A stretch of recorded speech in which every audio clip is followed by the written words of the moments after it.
A once-a-year treat, a look beneath the hood of what reporters really think when they talk politics. The Point starts right now.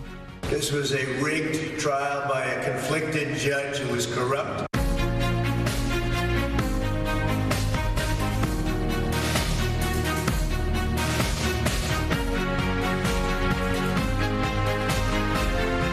No to implementing the congestion pricing toll.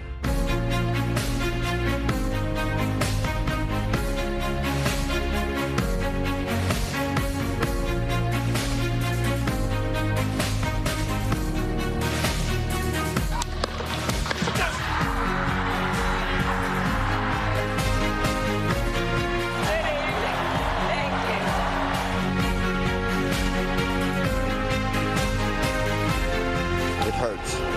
Really, really hurts.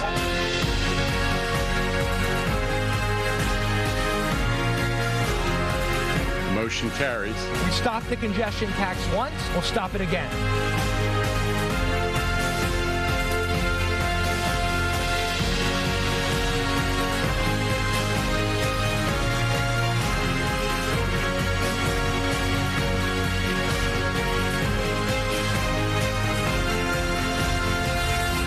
It's time to put the divisions of the past 4 years behind us. Dick Brennan is here again to chew the fat on all things political.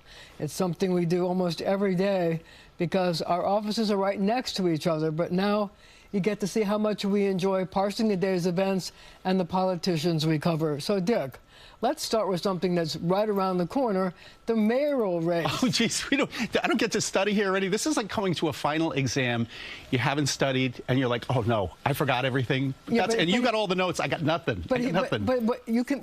We do this every day. Okay. Shut up, Dick. That's what you meant to say. No, we do this every day. So bottom line, Eric Adams, right. Does he have a chance? He says he's going to run for re-election. What chance does he have to get the job again? Hey, look, everyone has a chance, but he's got a mountain to climb, or, you know, we shall see, because there's a lot of people out there already running, right? And he's been there.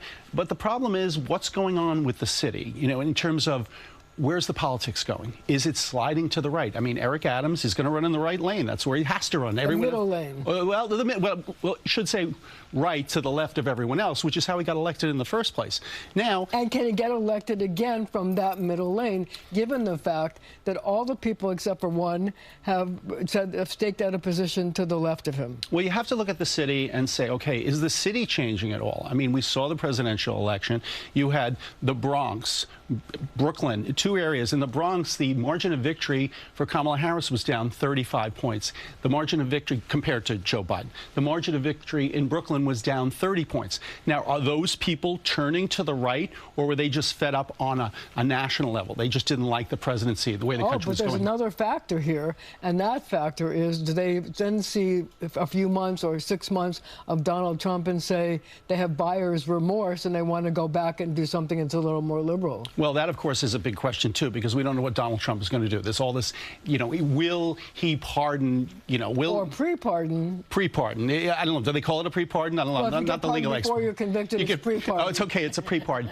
I mean, we know Trump, he does everything in his own best interest, and you get the feeling that he would just love to have that over New York, like, I pardon the mayor. But you get that feeling. He also feels that they're like brothers in kind, in a sense, because he feels they've both been victimized by the judicial system. Yeah, I was at the Al Smith dinner a couple of months ago, and he said much like that's what he said. He turned and said, Eric, I know what you're going through. It's not fair, you know, and all of the usual Trump rhetoric about it being rigged.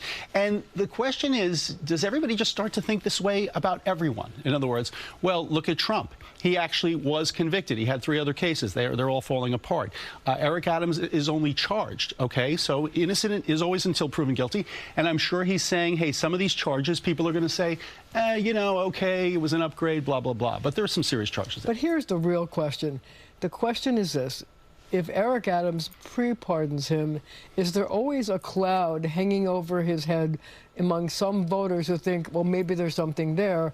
And some people think that maybe he should go to trial and try to get acquitted to prove to people that he was not a bad guy. When you talk about cloud, it's an interesting choice of a word, because in our business, it almost seems now everyone kind of puts out a cloud. I mean, Donald Trump has liked everyone. Everybody has a cloud. Everyone has a cloud to some degree or another. But now, do the voters get to the point where, well, this one is under investigation, this one got charged, this one got convicted, and therefore to them it's not as big a deal as it used to be? It certainly is true on a national level. We had a president who was convicted on 34 felony counts, and he got elected. So what does that mean?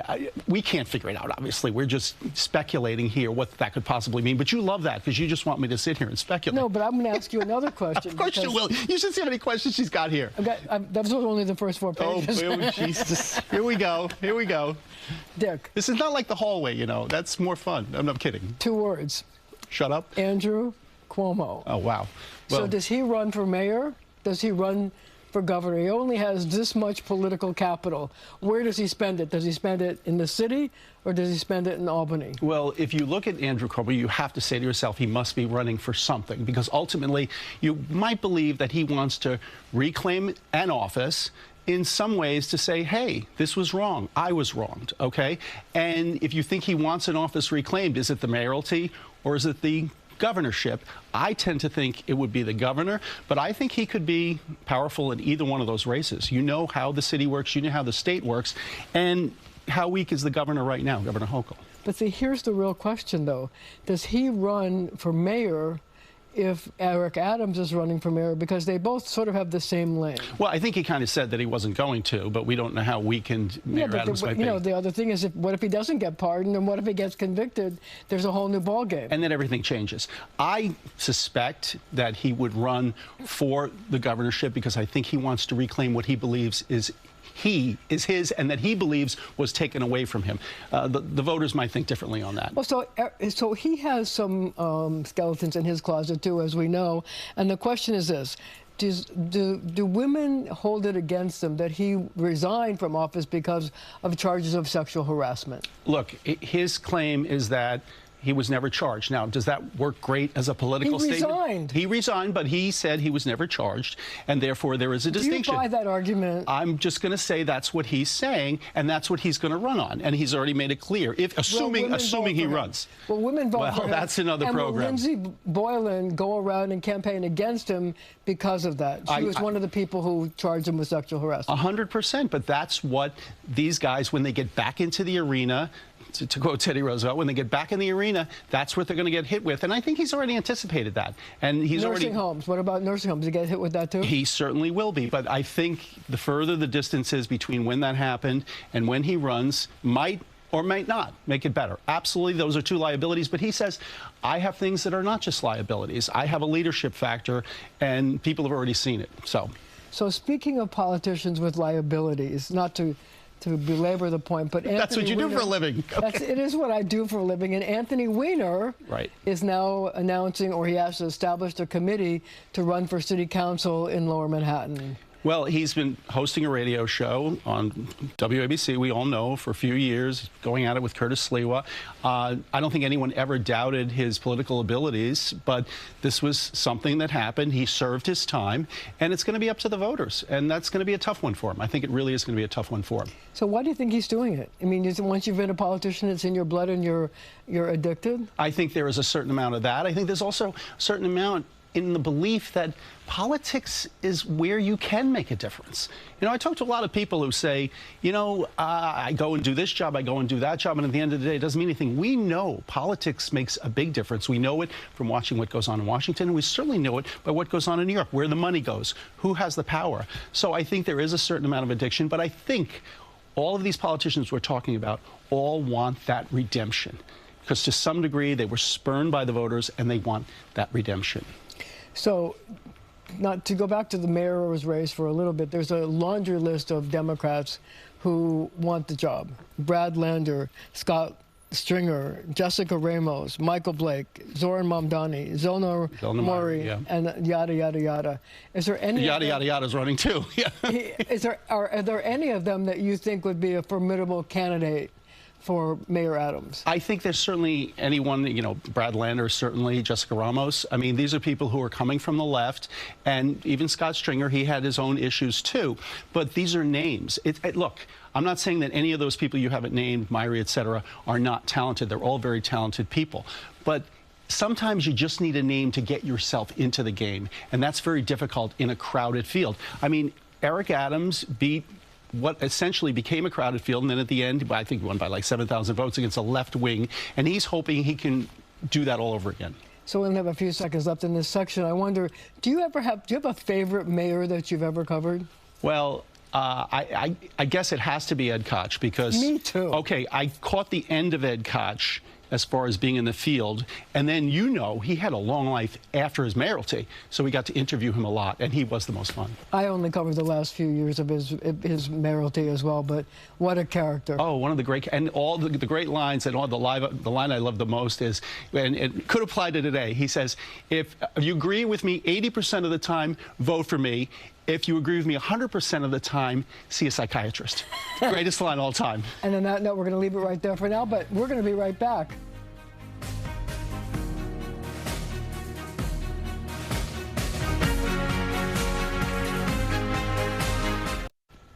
I'm back with one of the sharpest knives in the political drawer, Dick Brennan. Is that a shiv or a knife? Who I've now, by the way, decided to call Ricardo. Ricardo. Because if he says anything he regrets, he can always blame it on his alter ego, Ricardo. Oh, that's a good one. I'm giving you deniability I like when that. all these people come screaming at you for your ideas. Yeah, well, hopefully they won't come screaming, and they'll come to you, and I'll just say, blame the boss. It's Marcia Kramer. It's always Marcia Kramer. So let's talk about Donald Trump, a person who you have covered for a very, very long time. Why did he win? Well, I think it's something that Bernie Sanders has talked about, and it's called the working class. The working class. It used to be the economy, stupid. But it's really the working class. It's still the economy. It is, because, yes. But the Democrats forgot about that. They did forget about that. And he didn't. And whether or not you could say he's genuine, that he's not genuine, but the bottom line is he stole the working class away from the Democrats. And I think Democrats will agree with you. And certainly Bernie Sanders said this clear even beforehand. Would he have been able to steal the working class from Democrats if Joe Biden had decided not to run? Not as easily, but let's face it, the country was supposedly at about 70% in disapproval in where the country was going. The voters were. And if you but if Biden was out of the way, it would have given Democrats, who knows what Democrats would have run in a primary, and who knows whether Kamala Harris would have been the nominee. But do you get the sense that perhaps whoever ran as a Republican would have won in this environment? Like, I always like to think 2008, one of the greatest candidates of all time, Barack Obama. I think he was fantastic, but perhaps that was just a year the Republicans were going to lose. You were coming out of the crash.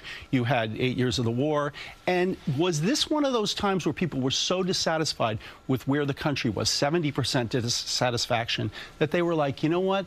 I'm going to move on to the other party, regardless of who it was. And maybe another Republican would have gotten more votes. Who knows? But the other thing is, there's also other factors. You know, first of all, Biden stayed in the race way too long, according to a lot of people. I think you would agree with that. I think most people would agree. And the thing is that there was never really a Democratic primary to really pick another candidate. You don't know who would have come out of the stable to say that they wanted to run. Maybe there would have been, you know, the governor of California. Maybe the governor of Pennsylvania would have run. Maybe, you know, there's all kinds of possibilities if Joe Biden's not there. But you know the X factor. We were just talking about it with the mayoralty race. If you don't know people, well, then they have to get vetted. And the bottom line is Joe Biden, no one thought or no one realized just perhaps how far things had gotten. And that's why there was so much criticism that he didn't appear all there when it came to the debate. But most people back in January, I heard a lot of Democrats saying, look, this is the guy we know could win electorally. He could pick up Pennsylvania. He could keep Michigan in the fold, just like he did. Remember, Trump took the blue wall in 2016. Biden won it back. So how do you know that Gavin Newsom of California is going to come in and do that? Because there was a steady drip, drip, drip of stories in some papers that were not pro-Democrat about all these slip-ups that the president... The New York Post, I think is what you mean. Yeah, the New York Post. But there were things that actually happened. It wasn't like they made them up. No, absolutely. And there was all these things where Biden forgot himself or forgot his line or didn't know where he was. And I remember thinking to myself, I wonder what's going to happen when the Biden family goes and has their family Thanksgiving dinner, and will they try to convince him not to run? Well, I don't think you can argue with the fact that if he had gotten out sooner, it had to have been better, because the fact is they lost. On the other hand, if the Democrats really believed that it was a problem, you would think they would have gotten him out sooner, right? If they realized that it was going to end this way, or even that the debate was going to end that way. I mean, you talk about something about Trump. Back in May, I did a rally in the Bronx, a Trump rally in the Bronx. And you were just starting to get polls in the New York Times that Trump was gaining support among Black and Latino voters in the state. But you still thought that this rally was about tweaking the liberals. You know, that's what Trump is doing. He's tweaking them by having a rally in Crotona Park. But then when you get there and you see a lot of people are saying to us, hey, you know what? I can't afford the groceries. I can't afford my rent. And then you start to say, oh, this isn't tweaking. There are some people here who are really hurting. But, there's some people who talk about the fact that the Democrats made a mistake a long time ago. After Barack Obama, they picked Hillary Clinton to be the nominee, feeling that she stepped aside or whatever for Barack Obama, when his vice president at the time, Joe Biden, if he had been the nominee and he had run then, he would have already finished 8 years, and we wouldn't be dealing with someone who may have had some mental failure. Well, nationally, Republicans used to be the ones who always had someone who was next in line. It was your turn. It seems that the Democrats did the same thing here. Okay, Hillary was next in line. Joe, you step aside. I mean, that's... But you could argue that Joe should have been next in line because he was the vice president. Or you could argue that next... She got the consolation prize. Well, but true, though. But next in line probably doesn't apply anymore. I mean, we know how fast things happen here. We were watching your year in review at the top of the show, and I couldn't believe all the things we saw, in addition to some of them just happened in the last month. So let's ask you this. Should Trump pardon the people who were convicted in the January 6th riots? Well, I think, Trump is going to do what Trump wants to do. That's a hard sell for a lot of people in this country. I mean, we saw what went on there. And are these people who committed violent acts? Well, I don't know. They were convicted. Doesn't Joe Biden's pardon of Hunter Biden give Trump cover to do this? I think he does. And I think one of the criticisms of that was not just the nepotism, but I heard critics say that they were upset because Biden didn't give out a lot of pardons, that he was stingy with pardons, but he also gave one to his son. And that's a problem. If you're going to start out giving one to your son, some people say, oh, it's his son, he's going to do it.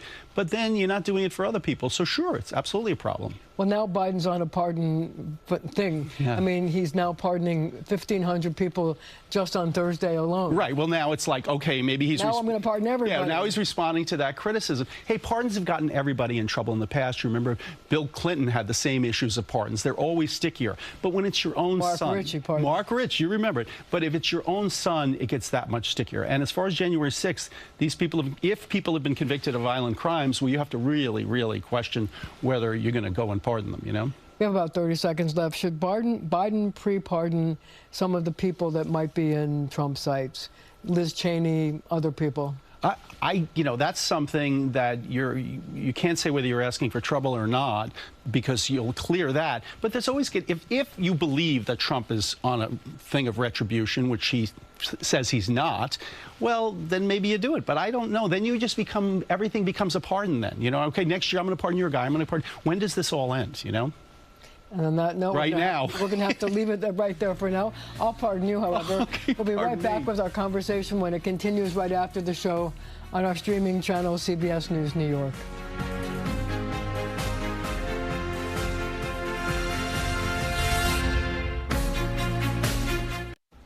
Thank you for joining me. 2025 is just around the corner. Some New Yorkers think it will be a better year, some not so much. They're weighing in on your point. Will 2025 be better than 2024? I hope so. No, it's going to be worse. I hope so. I'm not sure. Yeah. Why? Because when it's a new year, it's always better. I hope so. Why? Because I feel like 2024 was pretty rotten. I don't think so. No, it won't. I mean, why not? Well, because of the political climate. It's disastrous. It's frightening. Because of the president. I just don't believe in the Trump administration and what they're going to do. No, 2026 will be better than 2024. Why? Because I think at that point we'll have another election as far as the Senate and House, and I think we may win some of those seats back. What are you looking forward to in 2025? Better health, better life. I don't need the price at the supermarket to get cheaper. Definitely not congestion pricing. Just another year of we love living in the city, so just another year of being here. I got grandchildren that are growing. Things are happening with them. Spending time with my family, my friends. Another year under my belt, trying to get older, spend time with the family. That everyone will be blessed. Nothing, we're moving. Where are you moving to? North Pole. Oh, come on. Looking forward to retiring. Spending less time in the U.S., honestly. Just spending as much time with my friends and family, people that make me happy. What gives you hope heading into 2025? I think this idea about putting out more kindness in the world, because I think the world needs it now. I mean, there's going to be a new president, so maybe things will be better. Even though I don't care for the guy, I think Trump's going to do a better job of running the country. What gives you hope heading into 2025? Nothing. Why not? We're all in despair. Why? Because of the new president? Well, all his appointees are so out of touch with reality. Got any goals for next year? Yeah, there's a few things, Want to share them with me? Okay. Starting up another business, and then also getting in a little better shape. I'd like to move to a different state, leave New York. I don't really have any goals, I just live, according to, oh, God bless me, Spend more time with family and friends. Just to be as healthy as possible. I'm with you. I want to get a better apartment. They sound terrible. I'd like to play more golf this year. Where are you going to play golf? You live in New York City. Yeah, well, there are courses nearby. They're within 40 minutes or so, so it's not impossible. It's just difficult. I want to live a little bit differently. Like, I work a lot, I work hard, but I want to go enjoy life more. Go out, see the city, maybe travel more. I always have goals. What are they? My goal for today is to survive the day. A good goal.